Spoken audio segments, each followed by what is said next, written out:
Viewers, তো চলুন ঘুরে আসি লক্ষ্মীপুর জেলার ১৫ নং লাহারকান্দি ইউনিয়নের ঐতিহ্যবাহী একটি স্থান থেকে। লোকমুখে শোনা কথা, ১৫ নং লাহারকান্দি ইউনিয়নের ৪ নম্বর ওয়ার্ডে একটি জমিদার বাড়ি আছে, অনেক পুরনো। চলুন আমরা আপনাদেরকে ওইখানে নিয়ে যাচ্ছি। হয়তো আপনারা অনেকে জানেন না, লাহারকান্দি ইউনিয়নে এক ঐতিহ্যবাহী গ্রাম আছে। আমরা একটা লোককে জিজ্ঞেস করলাম এই বাড়িটার ব্যাপারে, উনি কতটুকু জানে এই বাড়িটা নিয়ে। উনি আমাদেরকে যা ইনফরমেশন দিয়েছে সেটা হলো ২০০ থেকে ২৫০ বছর পুরনো এই বাড়িটি। উনি ওনার পিতামহের থেকে শুনেছেন এইখানে বহুকাল পূর্বে জমিদার বংশ বসবাস করতেন এবং এই মহল্লাতে ওনারা জমিদারি ফলাতেন।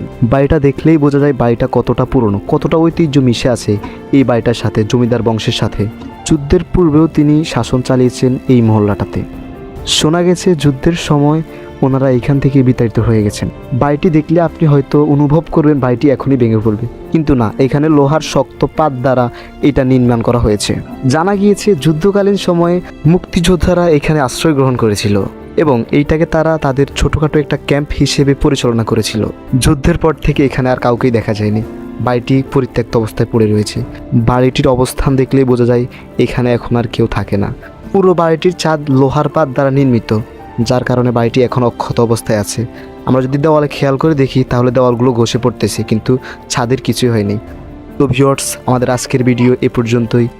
তো এমন আরও ইন্টারেস্টিং ভিডিও পেতে চোখ রাখুন আমাদের ইউটিউব চ্যানেলের উপরে। সেই পর্যন্ত সবাই ভালো থাকবেন, সুস্থ থাকবেন। আল্লাহ হাফেজ।